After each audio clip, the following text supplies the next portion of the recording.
Happy Friday, everyone. Hi, it's Jenny Whitener, and I'm the CEO of Bridge Innovate. And it's my pleasure to be with you today. We're going to be talking about exploring the future trends with our program, Foresight Scouts. We'll talk a bit about Foresight Scouts and the tools that are available to do future trend mining. But as we're getting started today, I really wanted to encourage each of you to go into the chat, introduce yourself, to me and the other folks on the call today on our webinar, maybe your name, your organization, and if you have a big question about future trend analysis or foresight, if you could post it into the chat, I'll make sure today when we go through our program that we will cover your questions or answer them directly. So as we're getting started this morning, please go into the chat, say hello, your name, your organization, and any big questions that you might have. Jill, hi, good morning. Glad to see you with us today. Thanks for joining from Chattanooga. Yeah, others coming in now. Thanks so much. Take a moment and say hello. We'll be starting in just a moment.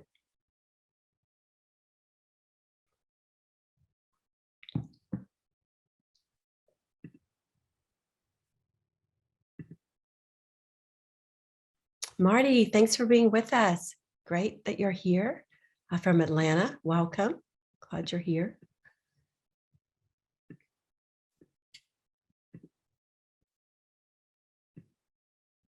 Okay, well, let's jump in. And Lee is here also from Atlanta. So I hope you guys are doing well there. Welcome to today's program on Foresight Scouts. This is a part of our inspiration series. We do regular programs, webinars. They're about 30 minutes long, sharing inspirational stories, tools, and techniques for leaders around innovation, change, and foresight. So we're glad that you're with us today. And let's jump right into today's material. Why are we driving forward looking in the rearview mirror? If you think about this for a moment, most organizations spend an extraordinary amount of time looking at historical data. They're looking at the past daily report, the weekly report, the last quarter results, whether it's key indicators, metrics, that type of thing. How much time are they actually spending looking at predictive analytics, looking at future trend analysis and emerging technologies? It's our perspective that organizations in today's rapidly changing marketplace won't get very far unless they balance a perspective of looking both back at historical data as well as looking forward. Let's continue on. When we think about the field of strategic foresight, it provides us a method with a series of very structured tools for navigating what we call unknown unknowns to a position of knowledge. When we think about emerging trends taking place around technology or our customer experiences or our competitors or automation or currencies or any types of things in the marketplace today, when you think about those assumptions, look at the scale here at the bottom from the Future Today Institute. And they say that, how would you rate your organization's approach to analyzing these future trends? Is it a number one? It's based on pure gut, or maybe it's a number two. There's some evidence that we look for, and then we make the decision. Or number three, we really go for mounting evidence. We want to see a pattern. We want to look at models that are built out that play into scenarios of the future. Or number four, we have extensive evidence, we have established models, timelines, and we have known facts in which we're making decisions around strategy and innovation. If we go into the next slide, I'd like to know from you and your organizations, how would you rate your temperature? What are the tools that you're using inside your organization? Are people looking at these future trends and making decisions based on pure gut? Is it some evidence, a number two, or a three, or a four? Go into the chat and give me some perspective of what is the pattern of behavior right now in your organization at analyzing unknown unknowns. A 1, 2, 3, or 4. Let me hear from you in the chat. Okay, 3, maybe some mounting evidence, says Marty and Jill. Patrick says a 4. Fantastic, Patrick. Want to hear more from you. Absolutely. Others are coming in. Okay, very good. Let's continue on. Strategic foresight, according to Cecil Peer, if you look at his guidance here, being a foresight practitioner relies heavily on activation of courage and what we call some dancing in the dark. It requires us to lean into the unknown.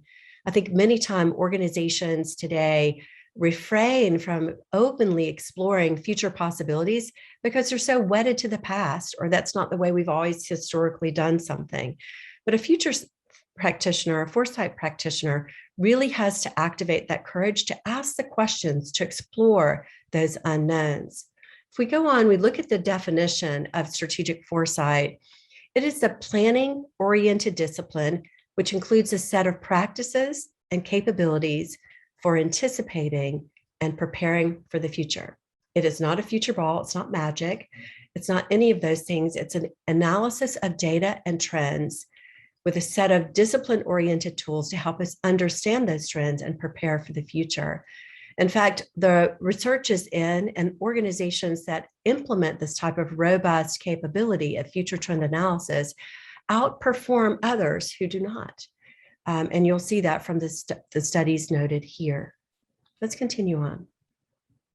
When you think about the disruption that's happening in our marketplace well beyond the pandemic, it's everywhere, and it's covering a complete range of capability. Look at Deloitte's 7 key disruptors here for around the future of work. Go into the chat, let me know what you're seeing as disruptors in your marketplace. What disruptors are you seeing in your marketplace? Is it artificial intelligence? Is it the tsunami of data? Maybe it's having to do with the generational expectations of talent in the workplace. What changes are you seeing in your marketplace? Okay, let's continue on. When we think about foresight, it's important for us to think about it in terms of the realm of today. What do we see in terms of trends and data and sort of these emerging sort of weak signals that are coming in from the marketplace?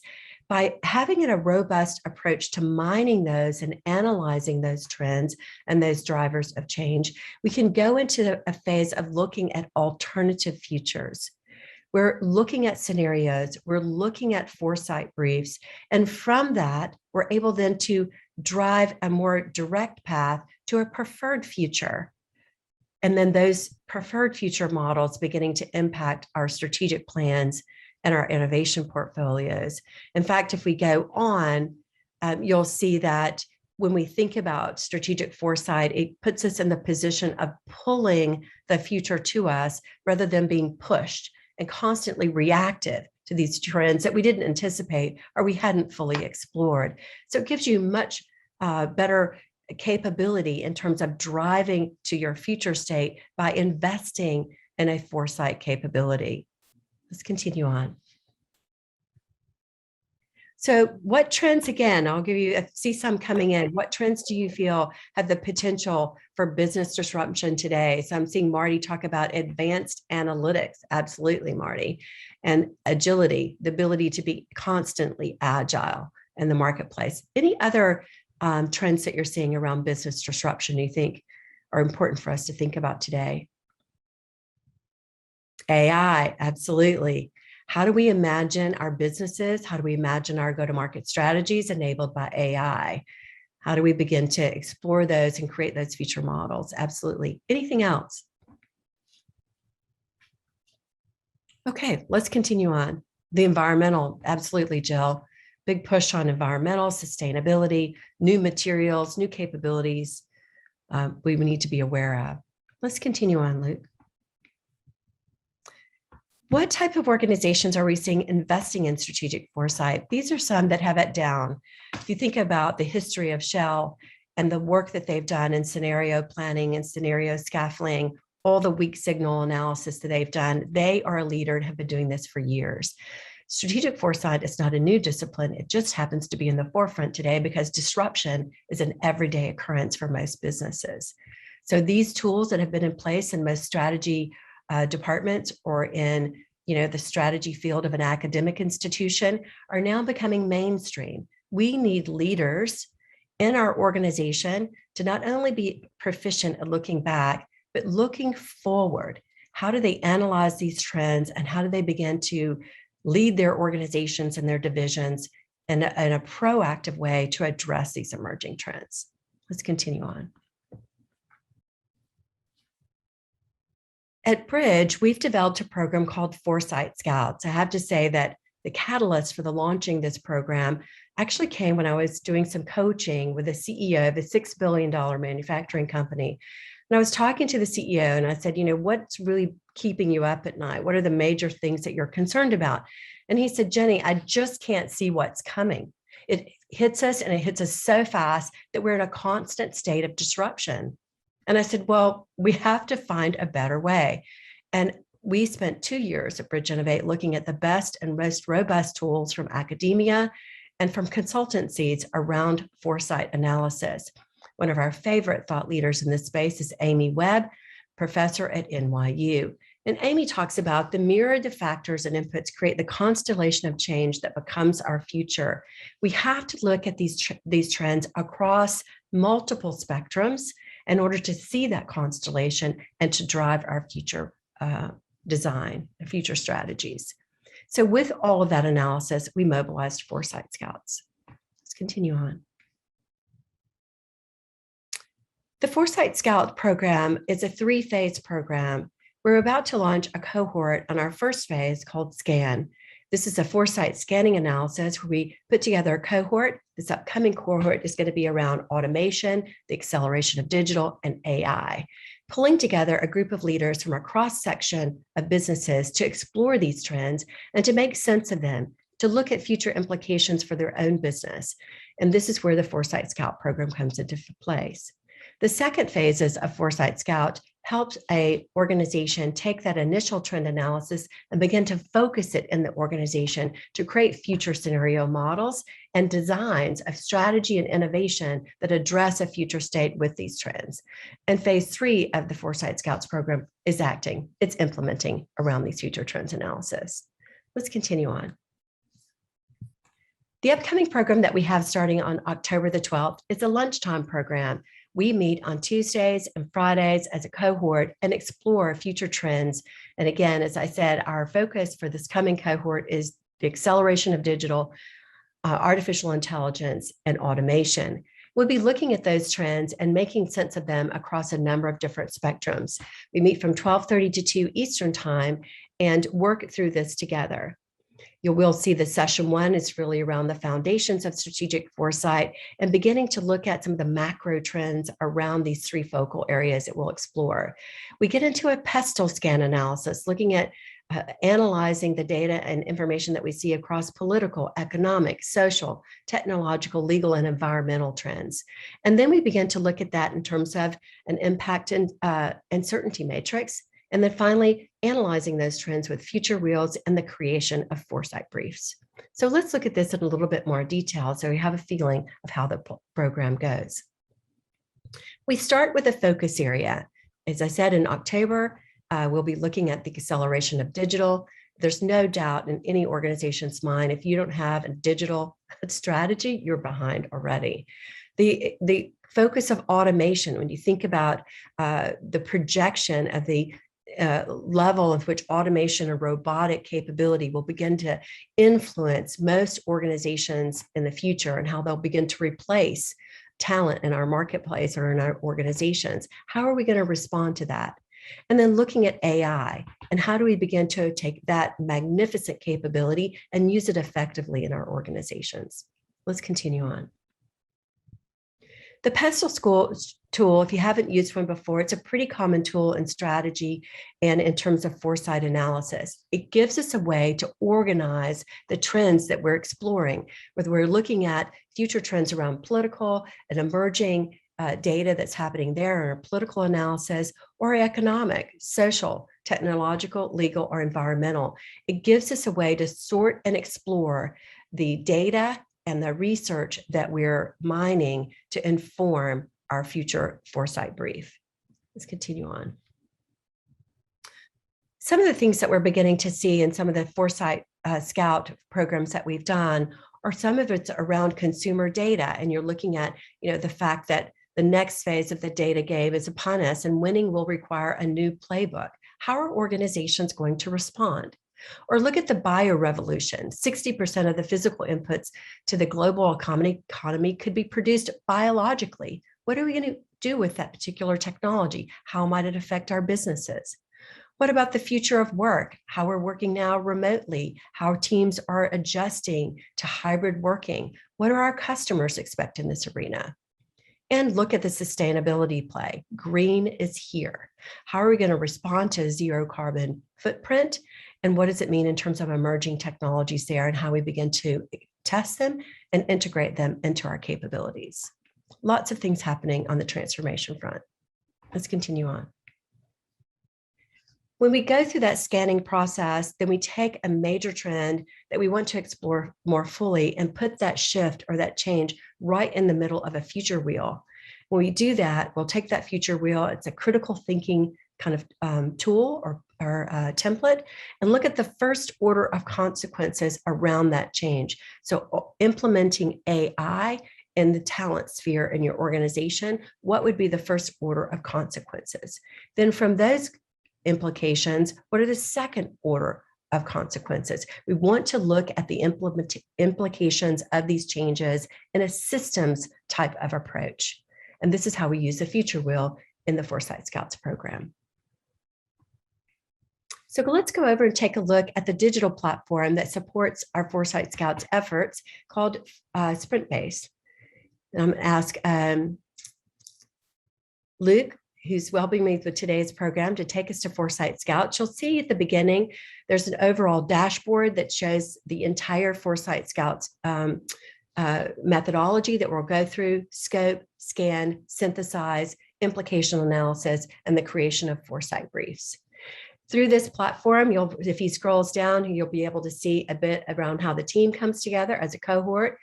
And then if we continue on tab 1, you'll be able to see how the mining takes place. It's all captured in the digital platform, giving us a chance to learn from each other very rapidly in the cohort. Each of us has our own tab. We begin to analyze these future trends and share that collectively with each other in terms of our external trend analysis.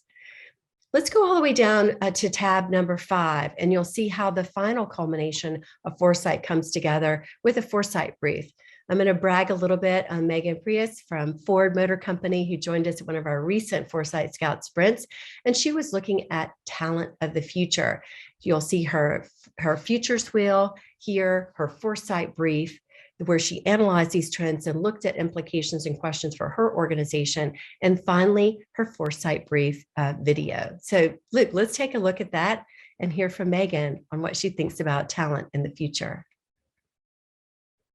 Aha, maybe not. There we go. I'm not hearing sound, Luke.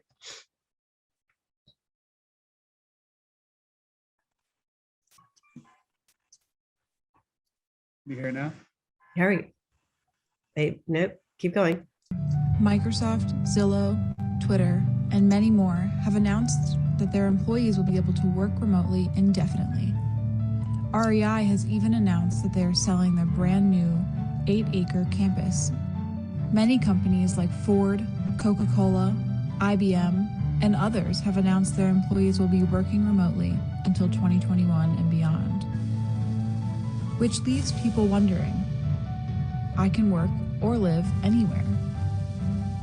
The rise of the nomads is a strategic force with implications in every industry. People are moving out of cities and into more widespread spaces, which causes landlords to lose money.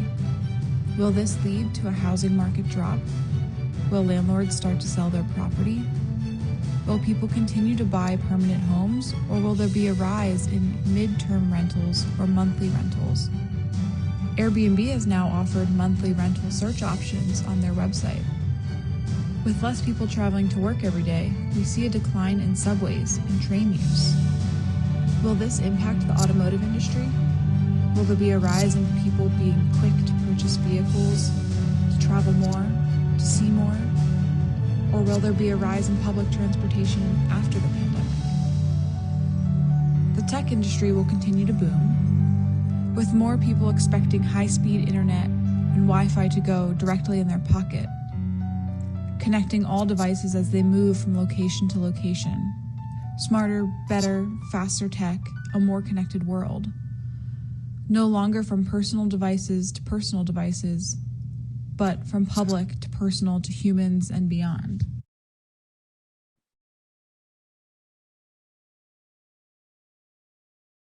Megan was a fantastic member of that cohort, bringing in all types of perspective of the future. And that's one of the great things about coming together as a cohort from across industries, meeting other leaders, whether they're leaders of design, innovation, strategy, or change, coming together and exploring these future trends, and then analyzing the implications and key questions that need to be surfaced inside their organization to be ready and to prepare for their future. So when you finish the Foresight Scouts program over these 6 sessions, you will have created your own futures wheel based on a change that you're analyzing for your organization, a foresight brief as a narrative, and a video pitch.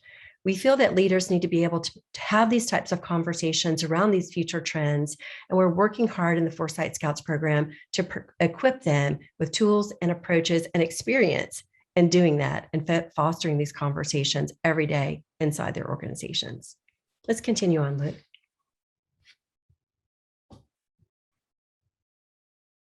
So as I mentioned, we have a cohort, an open enrollment cohort coming up on October the 12th. We'll be meeting over the lunchtime, 12:30 to 2 Eastern time on Tuesdays and Fridays.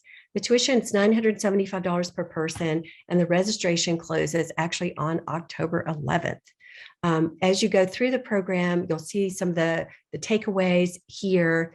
In fact, you'll get a 1-year subscription to SprintBase to continue to do your future trend mining and a strategic foresight digital badge to share on social media.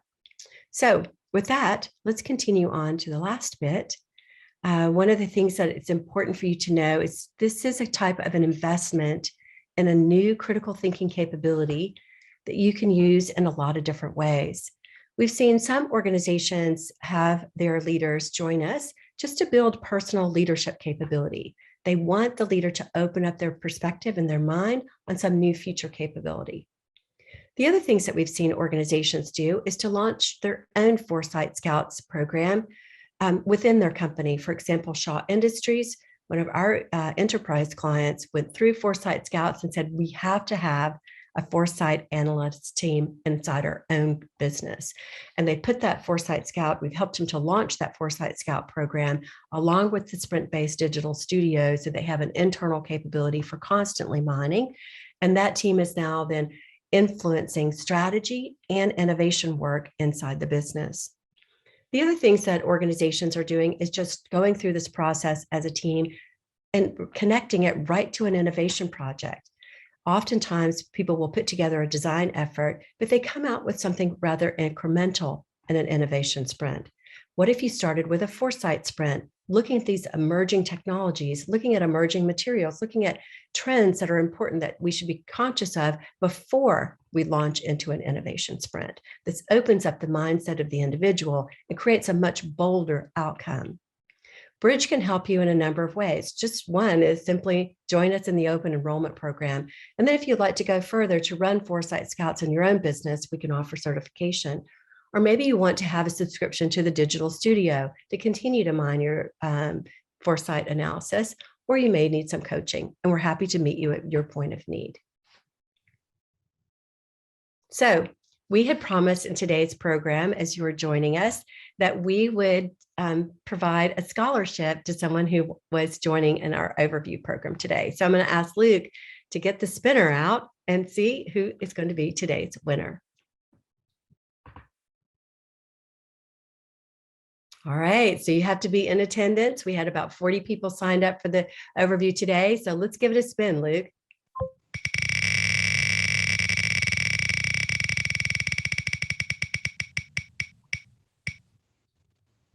Okay, Jill, it looks like you're the winner. So thank you so much for being here today. And it looks like the spinner has awarded a scholarship seat to your organization. Jill, do you think that you'll be able to accept that? You can let us know in the chat. And if not, then we can spin again. So do you think, are you open to accepting that gift today? You can just say yes or no in the chat. Sure. Okay, great. Thanks, Jill. All right. So one scholarship for Jill and the folks at Volkswagen. Thanks so much for being here. All right. So as we wrap up today's program, I want to just see if there's any questions. We have a lot of other things coming up at Bridge Innovate. Any questions around the Foresight Scouts program and how you could get involved that we may need to address? Anything from the group? Okay. Feel free to reach out to me, jenny.whitener@bridgeinnovate.com. I'm happy to respond with any questions or give any thoughts about Foresight. We have other things coming up in our Inspire series, some very exciting. Michael Baskin, I can't wait to hear from him, a real change leader from groupthink to group genius.